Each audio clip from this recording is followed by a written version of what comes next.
आदाब मुंसिफ टीम में आपका इस्तकबाल है। मुंसिफ जोहार की खबरों के साथ मैं हूं माहिरा गौर। देखेंगे तमाम बड़ी खबरें, पर आगाज करेंगे हेडलाइन के साथ। और राज्य भर में पुलिस संस्मरण दिवस के मौके पर बलिदान देने वाले शहीदों को किया गया याद। रांची में डीजीपी अनुराग गुप्ता ने पेश की खिराजे अकीदत। साहिबगंज में दीपावली पर 25 करोड़ की हुई खरीदारी। हिंदू मुस्लिम व्यापारियों ने मिलकर रची भाईचारे की मिसाल।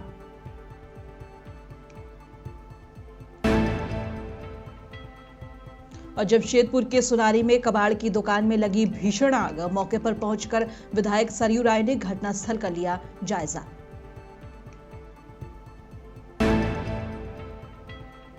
गढ़वा डीसी ने जन सुनवाई में सुनी जनता की समस्याएं। अधिकारियों को तत्काल समाधान के दिए निर्देश।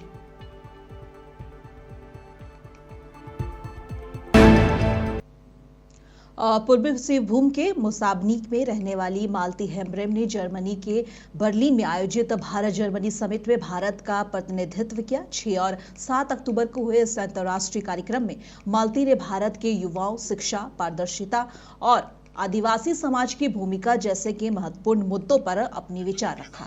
उनकी इस उपलब्धि पर मुख्यमंत्री हेमंत सोरेन ने फोन पर बात कर उन्हें बधाई दी, साथ ही उनके उज्जवल भविष्य के लिए शुभकामनाएं दी हैं। इसी कड़ी में आज जेएमएम नेताओं ने मालती के घर जाकर उन्हें दीपावली की शुभकामनाएं भी दी और प्रभु जगन्नाथ की मूर्ति देकर सम्मानित किया। मुख्यमंत्री ने कहा कि पूरे झारखंड को मालती पर गर्व है और राज्य सरकार हमेशा उनके साथ है।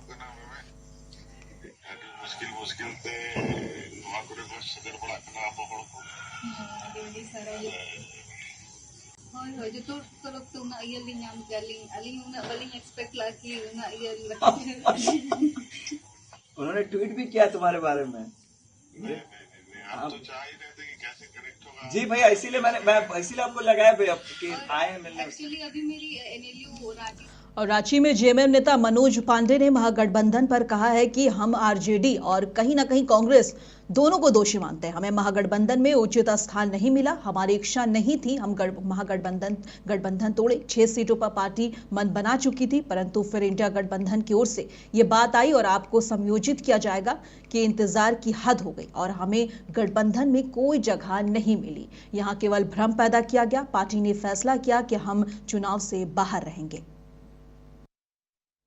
देखिए, जो असमंजस और भ्रम की स्थिति पैदा हुई और उसके लिए जो दोषी हैं, हमारे कल माननीय मंत्री ने भी विस्तार पूर्वक समझाया, बताया कि राष्ट्रीय जनता दल के द्वारा और कहीं न कहीं कांग्रेस को भी दोषी हम मानते हैं कि हमें वहां पर उचित स्थान नहीं मिला।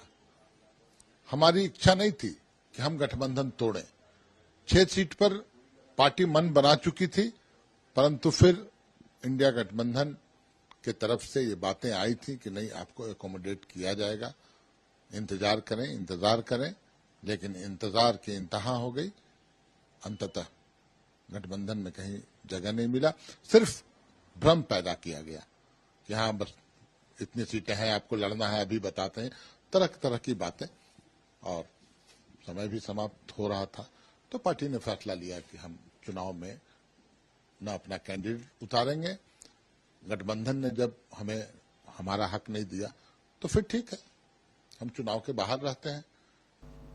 और झारखंड मुक्ति मोर्चा ने कांग्रेस और राष्ट्रीय जनता दल पर धोखा देने का आरोप लगाते हुए खुद को बिहार विधानसभा चुनाव से अलग कर लिया है। जेएमएम ने चुनाव लड़ने से इनकार कर दिया है। इस पर कांग्रेस नेता राकेश सिन्हा ने कहा है कि कांग्रेस पर आरोप क्यों लगाए जा रहे हैं। कांग्रेस ने कभी धोखा नहीं दिया। पार्टी हमेशा गठबंधन को मजबूत करने के प्रयास में लगी रहती है। उन्होंने कहा कि मेरा मानना है कि झारखंड मुक्ति मोर्चा एक स्वाभाविक सहयोग है और स्वाभाविक रूप से उसे बिहार में सीटें मिलनी चाहिए थी। हालांकि क्या परिस्थितियां उत्पन्न हुई और क्या स्थितियां विकसित हुई, ये केवल शीर्ष नेतृत्व ही बता सकते हैं, चाहे वो राष्ट्रीय जनता दल हो या झारखंड मुक्ति मोर्चा का। आरजेडी नेताओं से चर्चा भी हुई।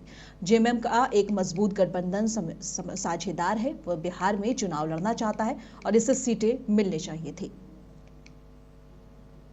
और स्वाभाविक तौर पे ऐसे में झारखंड मुक्ति मोर्चा ने बिहार में अगर सीटों की मांग की थी तो गठबंधन के संयोजक आरजेडी नेता तेजस्वी जी हैं, स्वाभाविक तौर पे उनको विचार करना चाहिए था, उनको सोचना चाहिए था परिस्थितियां क्या थी, क्या स्थितियां थी।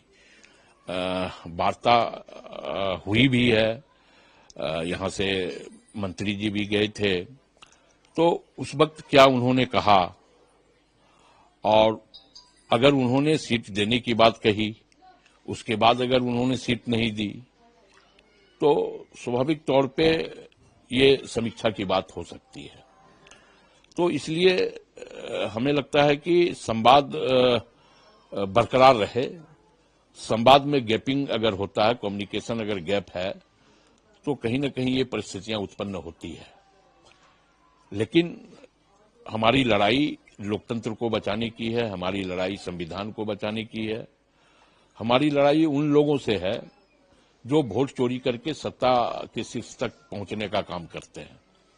तो ऐसे में अगर हम मजबूत नहीं रहेंगे तो स्वाभाविक तौर पे उस संघर्ष का परिणाम बेहतर नहीं मिल पाएगा। इसलिए उस संघर्ष का परिणाम बेहतर मिले, इसके लिए हमें एकजुट रहने की आवश्यकता है। और जमशेदपुर जिले की घाटशिला विधानसभा सीट पर होने वाला उपचुनाव का मुकाबला अब दिलचस्प होता नजर आ रहा है। जी हां, बता दें, सत्तारूढ़ झारखंड मुक्ति मोर्चा और भारतीय जनता पार्टी के साथ साथ भारत आदिवासी पार्टी के प्रत्याशी पंचानन सोरेन ने निर्वाची पदाधिकारी के समक्ष अपना नामांकन पत्र दाखिल कर दिया है। नामांकन के साथ ही वे आधिकारिक रूप से चुनावी मैदान में उतर गए हैं।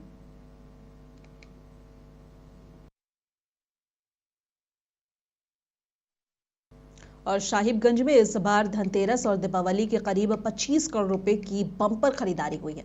जहां कोविड के बाद पहली बार बाजारों में जबरदस्त रौनक दिखी और मिट्टी के दीपक, मिठाई, जेवरात, मोबाइल, गाड़ियां और स्वदेशी सजावटी सामान की खूब बिक्री हुई। दुकानदारों के चेहरे पर खुशी साफ नजर आई। यूपी से आए दुकानदारों ने भी झारखंड के सौहार्द की तारीफ की। नफरत फैलाने वालों को जनता ने जवाब देते हुए मिलजुल कर खरीदारी की ओर भाईचारे की मिसाल पेश की है।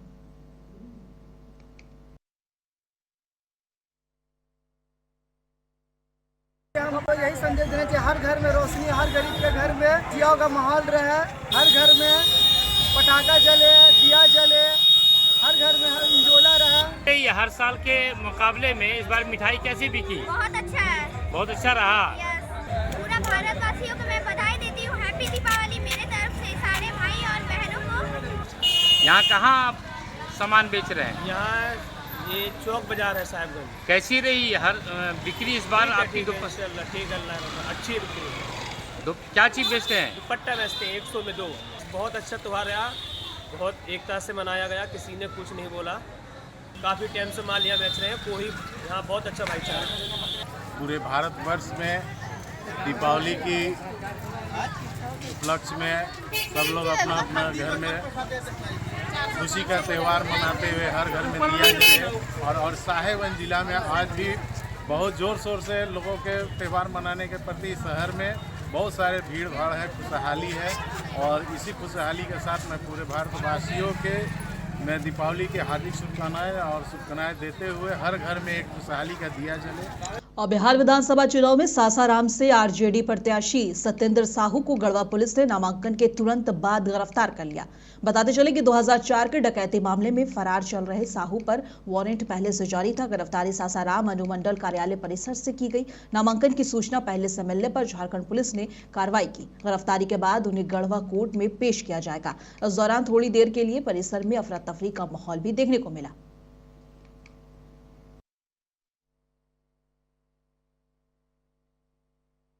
दो बार विधानसभा चुनाव लड़ा, 2010, 2015 और 2022 मेयर का चुनाव लड़ी मेरी पत्नी। फिर भी मैं चारों तरफ घूमता रहा और 15 साल तक नगर पूजा करवाया हम तकिया बाजार में, जो कि सारे अफसर आते रहे जाते रहे, लेकिन हम पर कोई केस नहीं दिखाया गया। 2004 का केस है।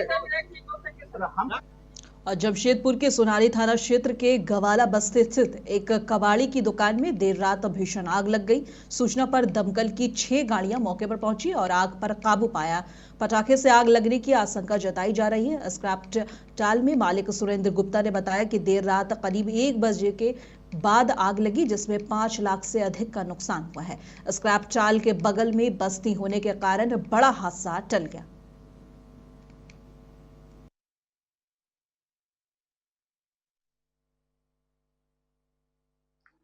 हम सर पूजा वूजा करा के अपना 1 बजे घर गए हैं, अपना आराम करने थे। हमको कोई 2 बजे फोन किया, अरे आपका प्लास्टिक में दुकान प्लास्टिक टाल में आग लग गया है, तो प्लास्टिक कार्टून आपका जल रहा। फिर हम आके देखे तो आग पकड़ लिया था पूरा। वही हम लोग फायर ब्रिगेड को फोन किए तो आया, तो सर आग का पाया पूरा तरह से होता नहीं है। लेकिन रात्रि 2:30 से 3 बजे के बीच हम लोग के पार्टी के ही जनता दल यूनाइटेड के कार्यकर्ता हैं विनोद जी, बड़े भैया, उनके द्वारा सूचना मिली कि ग्वाला बस्ती नॉर्थ में एक कबाड़ी का टाल है जो किसी सुरेंद्र गुप्ता नामक व्यक्ति का है, वहाँ आग लग गई है और आग आस पड़ोस के इलाकों में फैलते जा रही है। द्वारा थाना प्रभारी को भी सूचना दे दिया गया था।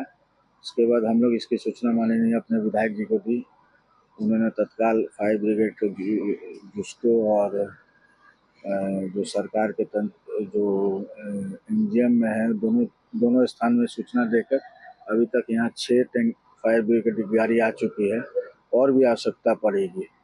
और जमशेदपुर के सुनारी गवाला बस्ती में देर रात एक कबाड़ में दुकान में भीषण आग लग गई। सूचना मिलने पर पश्चिमी क्षेत्र के विधायक सरयू राय मौके पर पहुंचे और स्क्रैप टाल संचालक से पूरी जानकारी ली। उन्होंने प्रशासन से घटना की निष्पक्ष जांच की मांग की है ताकि आग लगने के कारणों का सही खुलासा हो सके।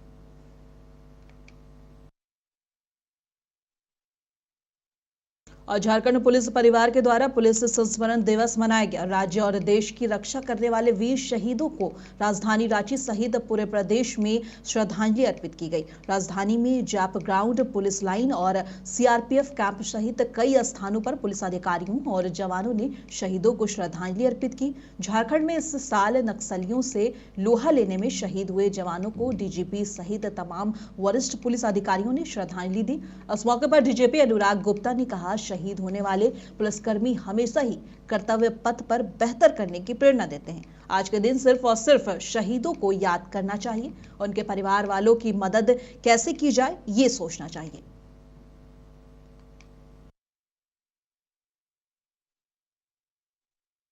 चतरा पुलिस केंद्र में पुलिस संस्मरण दिवस पर शहीद पुलिसकर्मियों को श्रद्धांजलि अर्पित की गई और उनके परिवार को सम्मानित किया गया।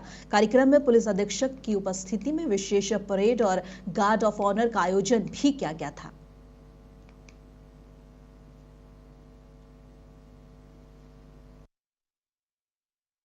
से हजारीबाग पुलिस लाइन में पुलिस संस्मरण दिवस के अवसर पर शहीद जवानों को भावपूर्ण श्रद्धांजलि अर्पित की गई। मौके पर पुलिस अधिकारियों ने शहीदों के परिजनों से मुलाकात की और हर संभव सहयोग का आश्वासन दिया।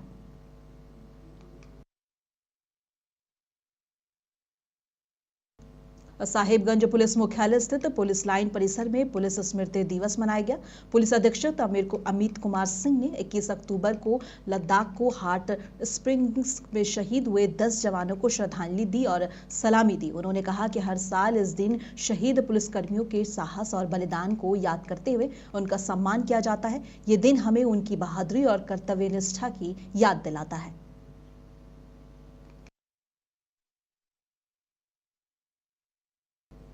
और रांची के बेड़ो थाना क्षेत्र के मुड़ामू गांव में दीपावली की रात जुआ खेलते समय सोमा उरांव नामक युवक की अज्ञात अपराधियों ने गोली मारकर हत्या कर दी। घटना रात 2 बजे गांव के अखाड़े में हुई।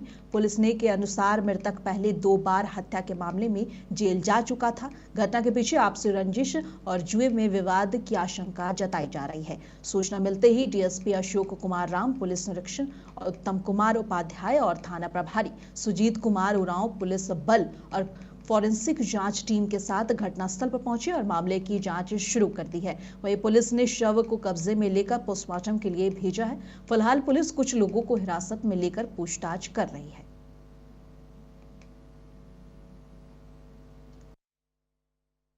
बीते रात्रि बेड़ो थाना क्षेत्र के मुड़ामो गांव में सूचना प्राप्त हुई कि एक व्यक्ति जिनका नाम सोमा उरांव है, उनकी हत्या गोली मारकर कर दी गई है। तत्काल घटनास्थल पर पहुंचकर पुलिस के द्वारा अनुसंधान प्रारंभ किया गया है। प्रारंभिक जांच में कुछ सूत्र हाथ लगे हैं, जिसके आधार पर हम लोग अग्रिम कार्रवाई कर रहे हैं और हत्या करने वाले अपराधी को जल्द ही हम लोग गिरफ्तार कर लेंगे। यहीं पर अखड़ा में बैठे थे और पीछे से आग में गोली मार दिया। जुआ खेल रहे थे उस टाइम। अच्छा, तो कितने जन थे वो लोग जो आए थे मारने के लिए? हम तो 21 जन को देखे थे, दूसरा कुछ नहीं देखे थे। हथियार 2 को पकड़ा था, दोनों हाथ में दोनों हाथ से फायर कर रहा था।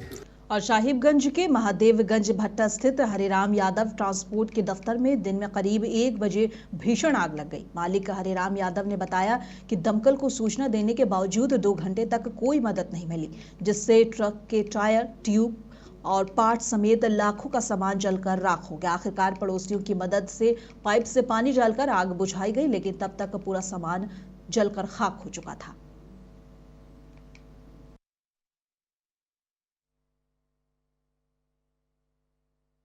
ये हमारा ट्रांसपोर्ट था। अच्छा। 4-5 साल पहले भी आग यहाँ लगा। अच्छा। 4-5 महीने पहले भी आग लग गया और अगले बार तो बहुत ज़्यादा क्षति था, इस बार भी बहुत ज़्यादा है। तो पैसा का तो अनुमान ही नहीं किया जा सकता। जो आदमी अगर अपने मतलब दिल से बनाता है कुछ घर को चाहे ऑफिस को, तो अनुमान तो लगाया ही नहीं जा सकता। अभी कितना नुकसान हुआ लगभग?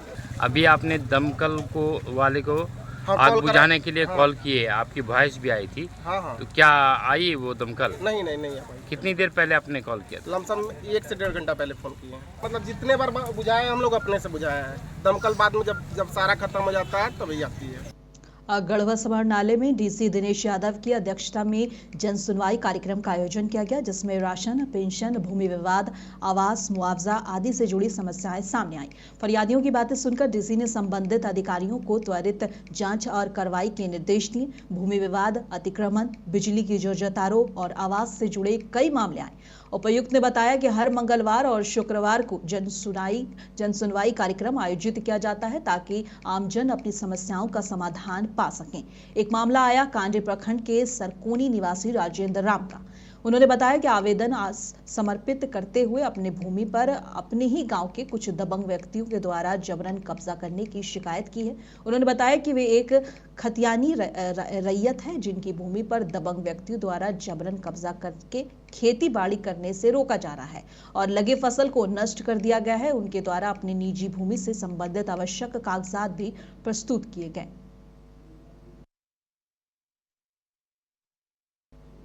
छठ पूजा के चलते हरियाणा के अंबाला कैंट रेलवे स्टेशन पर भारी भीड़ और अफरा तफरी का माहौल देखने को मिल रहा है। यहां पर कई यात्री भीड़ के कारण ट्रेन में चढ़ नहीं सके, जिसमें झारखंड के रामकृष्ण शर्मा का भी टिकट होने के बावजूद पुलिस ने भीड़ के चलते प्लेटफॉर्म से हटा दिया, जिससे उनकी ट्रेन निकल गई।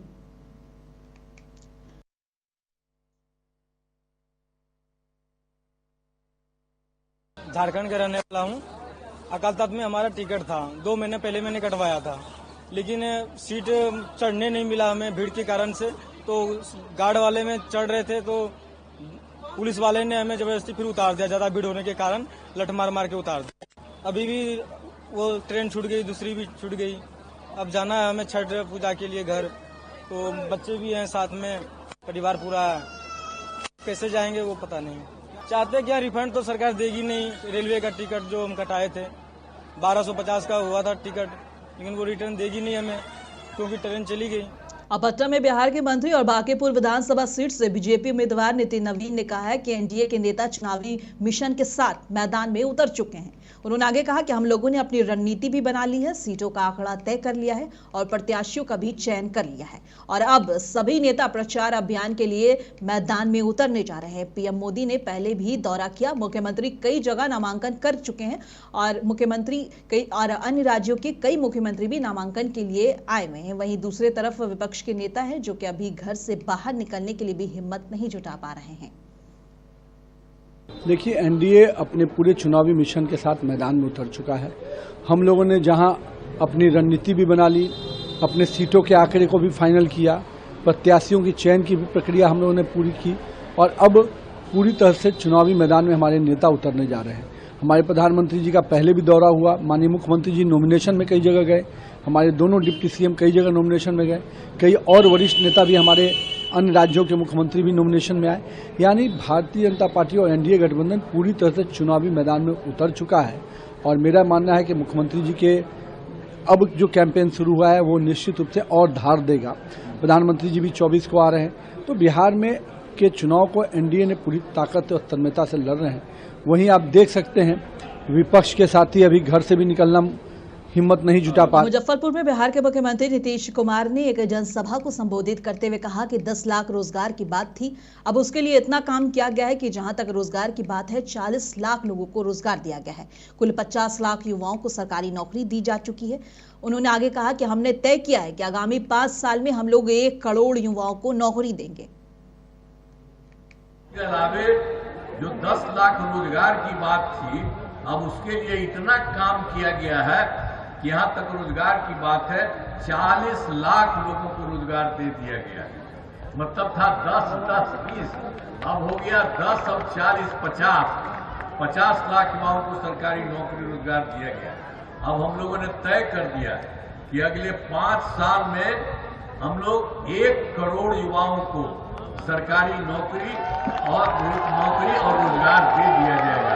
अगली बार हम लोग और ज्यादा सब कुछ कर रहे हैं और हम लगातार 20 वर्षों से विकास के काम में लगे हुए हैं।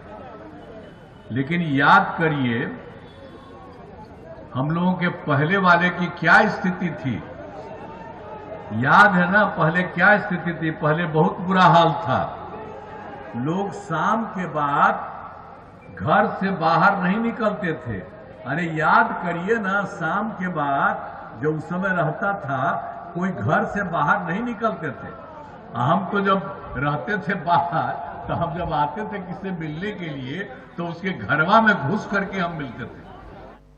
और पटना में जनसुराज के संस्थापक प्रशांत किशोर ने कहा कि पिछले कुछ सालों में बीजेपी ने सरकार बनाने की छवि बना ली है, चाहे चुनाव कोई भी जीते। अब उन्होंने बिहार में एक नया अभियान शुरू कर दिया है। चुनाव प्रक्रिया शुरू हो गई है और अगर किसी को सबसे ज्यादा खतरा महसूस हो रहा है तो वह है एनडीए की भाजपा। वे जनता को डराने के लिए महागठबंधन का इस्तेमाल कर रहे हैं और कह रहे हैं कि हमें वोट दें वरना लालू का जंगल राज वापस आ जाएगा। उन्होंने आगे कहा कि पिछले 4-5 दिनों में नामांकन दाखिल करने वाले 3 घोषित जनसुराज उम्मीदवारों को अपना नामांकन वापस लेने के लिए मजबूर करना पड़ा और ये काम बीजेपी ने उन्हें डरा धमका कर किया। पिछले कुछ वर्षों में हम लोगों ने इस देश में देखा है कि जो लोग नए दल, छोटे दल या कई जगहों पर तो बड़े दल भी जब चुनाव जीत कर आते हैं तो उनके विधायकों की खरीद फरोख्त होती है। आप और हम वर्षों से वो तस्वीरें देखते आए हैं कि कैसे लोग अपने विधायकों को बचाने के लिए और उनके राजनीतिक विरोधी उनको खरीदने के लिए, अपने पाले में करने के लिए उनको कोई रिजॉर्ट में बंद करता है, कोई दूसरे राज्य में ले जाता है, कोई मोबाइल छीनता है, सरकारें बनाई और बिगाड़ी जाती हैं। और पिछले कुछ वर्षों में भारतीय जनता पार्टी की एक छवि बनी है कि चुनाव कोई भी जीते सरकार यही लोग बनाएंगे। अब बिहार में इन्होंने एक नया प्रयोग, नया अभियान शुरू किया है। बिहार में 3 वर्षों तक जनसुराज को वोट कटवा पार्टी बताने वाले भारतीय जनता पार्टी ये कहने वाले कि इनकी कोई वजूद नहीं है, इनकी हालत। और दीपावली के शुभ अवसर पर राहुल गांधी का एक वीडियो काफी वायरल हो रहा है जिसमें राहुल गांधी बावर्ची के साथ जलेबी बनाते दिख रहे हैं। अब इस वीडियो पर जब सम्राट चौधरी से पूछा गया तो उन्होंने कहा कि तारापुर से विधानसभा क्षेत्र के में भाजपा उम्मीदवार और उप मुख्यमंत्री सम्राट चौधरी ने कहा कि हरियाणा के चुनाव में भी वे जलेबी खरीद रहे थे, इस बार जलेबी छान रहे हैं। आगे और क्या कुछ कह रहे हैं एक बार सुनिए।